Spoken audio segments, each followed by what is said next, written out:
ഇന്ത്യയുടെ തെക്കേ അറ്റത്ത് ലോകത്തിലെ ഏറ്റവും തിരക്കേറിയ കപ്പൽ ചാലുകളിൽ നിന്നും വെറും 40 നോട്ടിക്കൽ മൈൽ മാത്രം അകലെ ഒരു വൻകിട പദ്ധതി ഒരുങ്ങുകയാണ്. ഏകദേശം 81,000 കോടി മുതൽ 92,000 കോടി വരെ ചിലവ് വരുന്ന ഈ പദ്ധതി ഇന്ത്യയുടെ ഗതി മാറ്റുമെന്നാണ് കേന്ദ്ര സർക്കാർ പറയുന്നത്. എന്നാൽ ഇതിനെ രാജ്യത്തെ ഏറ്റവും വലിയ അഴിമതി എന്നും പ്രകൃതിക്കെതിരെയുള്ള ക്രിമിനൽ കുറ്റമെന്നുമാണ് പ്രതിപക്ഷ നേതാവ് രാഹുൽ ഗാന്ധി വിശേഷിപ്പിച്ചത്. ഇത് രാജ്യത്തിന് കിട്ടാൻ പോകുന്ന ഒരു തന്ത്രപ്രധാന കവാടമാണോ അതോ വരാനിരിക്കുന്ന ഒരു വലിയ ദുരന്തമാണോ?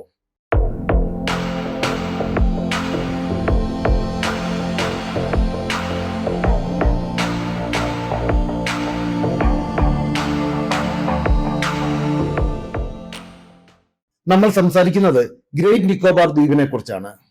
921 സ്ക്വയർ കിലോമീറ്റർ വിസ്തീർണമുള്ള ഈ ദ്വീപ് ഇന്ത്യയുടെ തെക്കേ അറ്റത്തുള്ള ഏറ്റവും വലിയ ദ്വീപാണ്.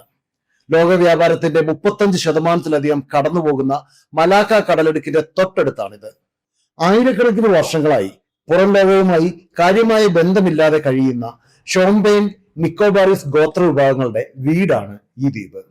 പക്ഷെ ചൈനയെ പ്രതിരോധിക്കാനും ആഗോള വ്യാപാരത്തിൽ മുന്നിലെത്താനും ഈ ദ്വീപ് ഇന്ത്യക്കൊരു സ്വർണ്ണ ഖനിയാണ്. എന്താണ് ഈ പദ്ധതി എന്ന് വിശദമായി നോക്കാം. ഇതിൽ പ്രധാനമായും 4 ഘടകങ്ങളാണുള്ളത്. Galathea bay international container terminal, Singapore, Colombo തുറമുഖങ്ങളോട് മത്സരിക്കാൻ ശേഷിയുള്ള ഒരു പടുകൂറ്റൻ തുറമുഖം. 2, ഗ്രീൻഫീൽഡ് ഇന്റർനാഷണൽ എയർപോർട്ട്, സൈനിക ആവശ്യങ്ങൾക്കും സിവിൽ യാത്രക്കാർക്കുമായി ഉപയോഗിക്കാവുന്ന ഒരു പുതിയ വിമാനത്താവളം. 3, 450 MVA പവർ പ്ലാന്റ്, ഗ്യാസും സോളാറും ഉപയോഗിച്ച് പ്രവർത്തിക്കുന്ന ഊർജ നിലയം. 2, പുതിയ നഗരങ്ങൾ, ഏകദേശം 3.5 ലക്ഷം ആളുകൾക്ക് താമസിക്കാവുന്ന അത്യാധുനിക ടൗൺഷിപ്പുകൾ. സർക്കാരിന്റെ വാദം ലളിതമാണ്. ഇത് രാജ്യസുരക്ഷയ്ക്ക് അനിവാര്യമാണ്.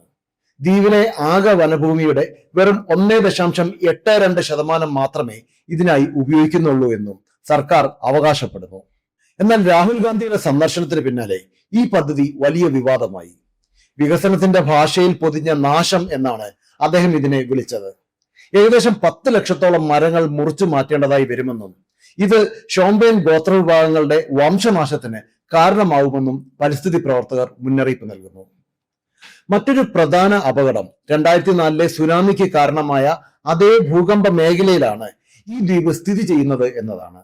ഇവിടെ യഥാർത്ഥ പോരാട്ടം പ്രകൃതിയും സുരക്ഷയും തമ്മിലാണ്. ഒരു വശത്ത് ചൈനയുടെ ഇന്ത്യൻ മഹാസമുദ്രത്തിലെ കടന്നുകയറ്റത്തെ തടയാൻ ഇന്ത്യക്ക് ഈ തന്ത്രപ്രധാന കോട്ട അത്യാവശ്യമാണ്. മറുവശത്ത് ലോകത്ത് മറ്റൊരിടത്തും കാണാത്ത അപൂർവ ജീവവർഗങ്ങളുടെ ആയിരക്കണക്കിന് വർഷം പഴക്കമുള്ള വനത്തിന്റെയും നാശത്തിന് പകരം വയ്ക്കാൻ ഒരു വികസനത്തിന് കഴിയുമോ എന്ന ചോദ്യവും. എന്തുകൊണ്ടാണ് ഈ പ്രോജക്റ്റ് ഇത്രയും പ്രധാനപ്പെട്ടതാകുന്നത്? ഇന്ത്യയുടെ കിഴക്കൻ ഭാഗത്താണ് നമ്മുടെ പ്രധാന വിഭവങ്ങളും സമ്പത്തും ഉള്ളതെന്ന് ശത്രു രാജ്യങ്ങൾ കരുതുന്നുണ്ട്. 2025 പാകിസ്ഥാന്റെ സൈനിക മേധാവി അസിം മുനീർ നടത്തിയതായി പറയപ്പെടുന്ന ഒരു പ്രസ്താവനയുണ്ട്. അടുത്ത തവണ ആക്രമണം കിഴക്ക് നിന്നായിരിക്കുമെന്ന്. ചൈനയോ മറ്റു രാജ്യങ്ങളോ കിഴക്ക് ഭാഗത്തുകൂടി ആക്രമിക്കാൻ മുതിർന്നാൽ അത് നമ്മുടെ കിഴക്കൻ തീരത്തുണ്ടാക്കുന്ന നാശം ചെറുതാകില്ല. അതുകൊണ്ട് തന്നെ ഇവിടെ ഒരു സൈനിക അടിത്തറ ഉണ്ടാവുക എന്നത് രാജ്യത്തിന്റെ നിലനിൽപ്പിന് അനിവാര്യമാണ്. സൈനിക നേട്ടത്തിന് പുറമെ സിംഗപ്പൂരിനോടും കൊളംബോയോടും മത്സരിക്കാൻ ശേഷിയുള്ള ഒരു വലിയ വ്യാപാര കേന്ദ്രമായി ഗ്രേറ്റ് നിക്കോബാർ മാറുന്നതോടെ ഇന്ത്യയുടെ സാമ്പത്തിക രംഗത്തും വലിയ കുതിച്ചുചാട്ടം ഉണ്ടാകും. ഗ്രേറ്റ് നിക്കോബാർ ഇന്ത്യയുടെ ഫസ്റ്റ് ലൈൻ ഓഫ് ഡിഫൻസ് ആണ്.